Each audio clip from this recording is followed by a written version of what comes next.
పుణ్యక్షేత్రమైనటువంటి తిరుమలలో ఈరోజు జరిగే వ్యవహారాలు చూస్తూ ఉంటే, ఈ కూటమి ప్రభుత్వం వచ్చిన తర్వాత అక్కడ జరిగే కార్యకలాపాలు, అసాంఘిక కార్యకలాపాలు చూస్తూ ఉంటే హిందూ సమాజానికి చాలా సిగ్గుచేటుగా ఉంది. తామంతా కూడా తిరుమల ఏదో పొడుస్తాం, ఏకుతాం, పీకుతామని చెప్పినటువంటి ఇక కూటమి ప్రభుత్వం మరి ఈరోజు ఏం చేస్తూ ఉంది? మద్యం విక్రయిస్తున్నారా? బెల్ట్ షాపులు పెడుతున్నారు తిరుమలలో. లాస్ట్ ఇక్కడి దిగజారినారా? తిరుమలలో బెల్ట్ షాపులు పెట్టుకొని మద్యం అమ్ముతూ ఈరోజు ఎక్సైజ్ పోలీసులు దాడి చేసి రమేష్ అయినటువంటి ఒక మద్యం విక్రయించే వ్యక్తిని బాలాజీనగర్లో, తిరుమలలోని బాలాజీనగర్లో పట్టుకున్నారంటే మరి ఇంతకంటే దారుణమైన స్థితి ఎప్పుడన్నా ఏ ప్రభుత్వం ఎప్పుడన్నా జరిగిందా?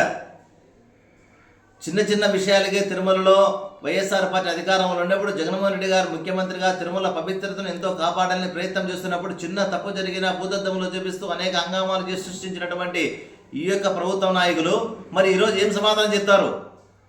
దీనికి మీ నుంచి అర్థం ఏంటి? మరి తిరుమలలో జరిగేటువంటి ప్రతి వ్యవహారాన్ని కూడా ప్రతి ఒక్కరు కూడా ఎంతో గమనిస్తూ ఉంటారు. ఎంతో పవిత్రత, వెంకటేశ్వర స్వామి యొక్క భక్తితో, వెంకటేశ్వర స్వామి యొక్క భక్తితో ఆయన ఎంతో దూర ప్రాంతాల నుంచి తిరుమల దర్శించడానికి వేలాది లక్షలాది మంది భక్తులు, కోటాది భక్తులు వస్తున్నటువంటి పరిస్థితుల్లో తిరుమలను ప్రతిష్టను భంగం చేయడానికి కూటమి ప్రభుత్వ నాయకులు కట్టుకట్టు ఒక పన్నుగా అర్థమవుతా ఉంది. ఇదేంటండి? ఇది ఇప్పుడు గతంలో ఎప్పుడు లేదు ఈ విధంగా మద్యం విక్రయం చేయడం ఏంటి? మరి అంత పెద్ద చెక్ పోస్టులు ఉన్న ఏ సామాన్యులు పోతా అంటే కట్టుదిట్టమైన భద్రతా ఏర్పాటు చూస్తున్నట్టుగా కనిపిస్తూ ఉంటుంది. అంత భ్రమేనా? మరి మద్యం కింద అధికారులకు తెలియకుండా ఉన్నటువంటి టీటీడీలో ఉన్నటువంటి ఇంపార్టెంట్ ప్లేస్లో, ముఖ్యమైన ప్లేస్లో ఉన్నటువంటి వ్యక్తులకు తెలియకుండా మద్యం బెల్ట్ షాపులు తిరుమలలో ఎవరన్నా పెట్టగలిగినారా? అలాగే ఇటీవల కాలంలో మాడ వీధుల్లో మద్యము తాగినటువంటి వ్యక్తులు చాలా హంగామా చేశారు. మీడియాలంతా మనం చూసాం. భక్తుల పట్ల ఎట్లా ప్రవర్తించాలో మనం చూసాం. ఇటువంటి పరిస్థితుల్లో తిరుమల ప్రతిష్టకు తీవ్ర స్థాయిలో భంగం కలిగిస్తున్నారు.